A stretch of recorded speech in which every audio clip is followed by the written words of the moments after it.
My name's Martin, and I've always lived by the motto, if it works, don't fix it. That's how things started with Mandy. Practical, straightforward, no drama. We had a plan before we even got engaged. She dreamed of being a stay-at-home mom, not out of necessity, but because she genuinely wanted to be there for the kids, the home, the day-to-day rhythm of life. I was in software consulting, steady income, long hours, sometimes travel. It made sense. I'd take care of the work grind, and she'd manage the home. It was simple, and for a while it worked. I'd come home late, and dinner would be waiting, laundry folded. Sometimes she'd leave little notes on the fridge. She used to smile a lot back then. But people don't change all at once. It's slow, like how a shoreline erodes over time. The shift in us began after Jonah, our second child, was born. It started small. She'd tease me when I struggled with the baby carrier or got the kids' bath towels mixed up. She'd laugh and say, "How can you be so smart at work and so hopeless at home?" I'd laugh along, too. It didn't feel mean at first, but the jokes didn't stop. At dinner with her sister Claire, she'd retell stories about me putting Jonah's diaper on backward or needing a manual for parenting. Everyone laughed. I smiled, but something in me tensed. It wasn't anger, more like a quiet shift. I was being turned into a character, Mandy's comic relief, the well-meaning but clueless husband, all while I was pulling 50-hour weeks to keep everything running. Back then, I wouldn't have called it disrespect, but those little jokes started to weigh on me. The real turning point came at our daughter's 5th birthday party. We had the full suburban spread, balloons, streamers, a rented bounce house. I spent the morning setting up chairs and hauling tables while Mandy decorated cupcakes and coordinated with her mom.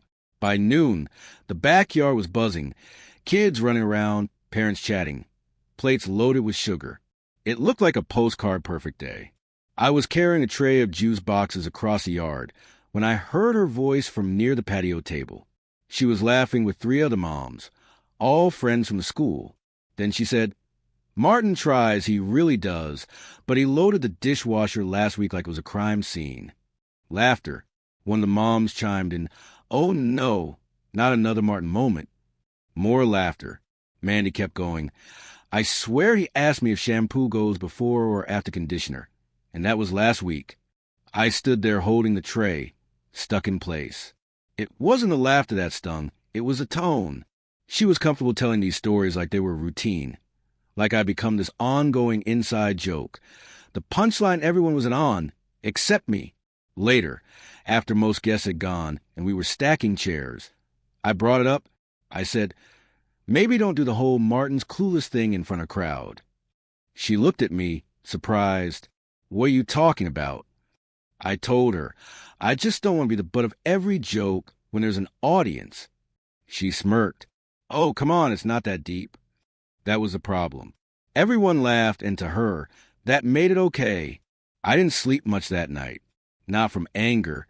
It was more like this creeping awareness that something was shifting. Respect, maybe, and once it's gone, it's hard to claw back.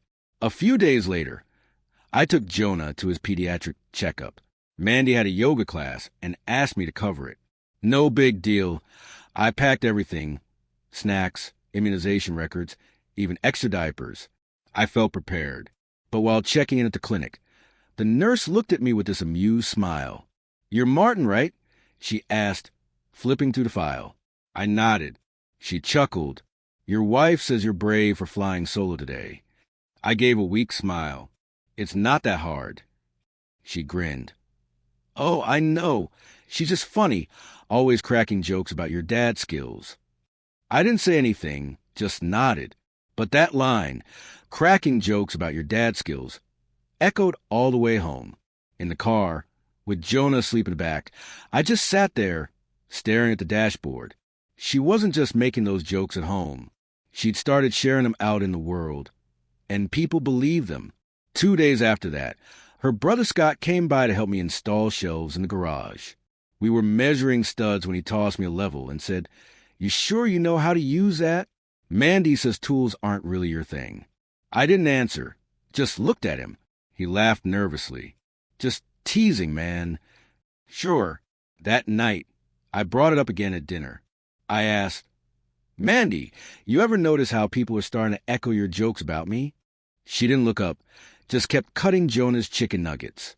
I said, Claire, Scott, the nurse at the clinic, you're building this version of me and passing around like a party favor. She rolled her eyes. Okay, now you're being dramatic. I'm telling you what's happening. I said, you can ignore it or you can hear it, but it's happening. She didn't respond. That silence said enough. She wasn't really listening. About a week later, she hosted a girls' night at the house. Wine, snacks, a movie. I didn't mind. I usually kept the garage or upstairs, gave them their space. It was our routine. Only now, that quiet corner of the house didn't feel like peace. It felt like retreat, like I'd been pushed out of something I didn't even realize I was losing until it was already halfway gone. I was sitting on the couch in the upstairs den, wrapping up some emails, when I heard my name again. It was Mandy's voice, followed by one of the women laughing. How does Martin survive without you? She asked, with another burst of laughter following her words. Mandy responded, barely. If I died tomorrow, he'd probably feed the kids peanut butter for every meal. Another round of laughter. Then she added, last week I caught him using body wash on Ava's hair. He thinks it all smells the same. The laughter grew louder, and I just sat there listening. Not a word of defense from her. No mention of how hard I try or how much I'm learning. Just endless jokes at my expense. I didn't interrupt. I didn't make a scene. I just stayed silent, waiting for them to leave. When they finally did, I found myself in the kitchen, wiping down counters that weren't even dirty. Mandy walked in. You okay? She asked, though the way she said it, with that narrowed look, made me feel like it was more of an accusation than concern. What's that supposed to mean? I asked. She sighed. It was just jokes. You're taking it too seriously. I take respect seriously, I said, my voice steady. You're overreacting, she replied, leaning against the fridge. No, I said, shaking my head. I've just been underreacting for too long. She opened her mouth but closed it, then walked out without saying another word. That night, I packed a bag. Not dramatically, just a duffel with clothes and my charger. I didn't slam doors, didn't leave a note. I just walked out and drove, checking into a hotel just a few exits away. I slept like a man who hadn't slept in weeks. The next morning, my phone buzzed. It was a text from Mandy. Are you seriously pouting? Grow up. I stared at the screen. It wasn't concern, it was dismissal, as if I had just taken a break from folding laundry, not walked out of the house. I typed back, I need some space. Don't text me again tonight. Then I turned my phone off and tossed it onto the nightstand. I stayed at the hotel for 3 nights. The first was filled with silence. The second, I got 2 texts from Mandy, both versions of, you're being ridiculous. On the third night, nothing. I thought maybe she was done trying. Then, the next morning, my phone rang, an unknown number. I almost let it go to voicemail, but decided to pick it up. Martin, said Gina, Mandy's best friend. I know this is weird, but I think you should hear this. Mandy's a mess. She's not going to say it, but I've never seen her like this. Did she ask you to call me? I asked, still sitting up in bed. No, she has no idea I'm calling you, but she's walking around like she's fine. Meanwhile, she hasn't eaten in a day and keeps snapping at everyone. I told her she went too far. Gina's voice softened. She really didn't mean it to go where it did. I think she finally gets it. She's been telling those stories for years like they were harmless, and now she's realizing they weren't. I exhaled. She thought I'd never leave. I said. There was a pause. Look, Gina said, I'm not taking sides.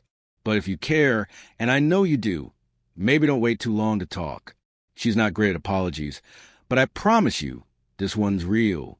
When we hung up, I just sat there for a while, staring at the carpet. Gina didn't owe me that call. She could have stayed out of it, but she didn't. That afternoon, I got a text from Mandy. It was short, different from the others. No jokes, no sarcasm. Just a simple, I'm sorry. I didn't see it until now. I didn't reply right away. But that night, I left the hotel and drove home, Not because she asked me to, but because I needed to see her face to face. When I walked to the front door, Mandy was standing in the kitchen like she had been frozen there for hours. She didn't say anything at first, just looked at me. No glare, no smirk, no roll of the eyes, just quiet. "I wasn't sure you'd come back," she said softly. "I wasn't sure either," I replied, setting my bag by the wall and sitting at the table. She moved toward me slowly, cautiously, as though unsure how I might react. Then she said, "I'm sorry." Her voice didn't shake, but it didn't sound confident either. "I thought it was funny," she continued, her words slow, telling those stories, making people laugh. "I thought if I made fun of the little things, people would see us as normal, relatable. But I never asked you if you thought it was funny." I leaned back in my chair. "I don't need praise every day," I said. "I just don't want to be the joke at every table." She nodded, looking down. "You're right." I hadn't expected that. Not the apology, but the way she said it, like she had already argued it out with herself and lost. She looked at me again. "I kept thinking you'd never say anything," she added. "That you didn't care. You always looked fine, smiled, so I just kept going." "Yeah, well," I said, my voice low. I got tired pretending it was fine. There was a moment of silence before she asked, "Can we start over?" She wasn't trying to erase the past, just trying to do things differently. Not pretend like nothing happened, but just reset, do this better. I didn't answer right away. I needed to know she meant it. Then she pulled out her phone and opened the Notes app. She showed me a list. It was titled, "No More Public Shots at Martin." Underneath, there were things like, "No jokes about parenting," "No mocking me in front of friends or family." "I've been adding to it every time I think of something I shouldn't have said," she said. I was taken aback. "Okay," I said. "Let's see what starting over looks like." She reached across the table and placed her hand on mine. There were no grand speeches, no big gestures, just that. We didn't say much of the rest of the night, but the silence felt different this time. It felt good. Change didn't come all at once. It came in small ways. A few days later, we had friends over for dinner. Normally, I'd brace myself, waiting for the punchline, the joke about how awful I was with the kids or the house. But that night, Mandy didn't go there. She asked me about work. She let me finish a sentence without interrupting. When someone joked about husbands never helping with bedtime, she just smiled and said, "Martin's actually been a rock with the kids lately. I've been lucky." That was it. No wink. No backhanded jab. Just a simple statement.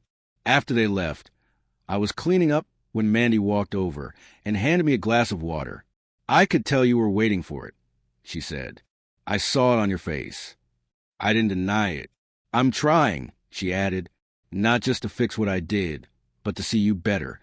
It wasn't a grand moment, but it mattered. In the weeks that followed, I noticed more changes. No more eye rolls when I offered to help. No more redoing tasks I'd already done. If I dressed Jonah wrong, she fixed it without saying a word. If I cooked breakfast, she ate it without offering a critique. And one morning, I found a note on my car windshield before heading to work. It said, "Thank you for showing up even when I didn't see it." The thing is, I never wanted perfection. I didn't need some fairy tale ending. I just needed respect, recognition. We're not perfect now. We still bicker. We still make mistakes. But the difference is when I speak, she listens. And when she laughs, it's with me, not at me. People say relationships are built on love, but that's only part of it. The rest is built on the things you don't laugh off, the things you fight for when no one's applauding. Looking back, I'm glad I left that night. Not to hurt her, but to make sure I wasn't continuing to hurt myself. And when I came back, it wasn't to go back to the way things were. It was to build something better.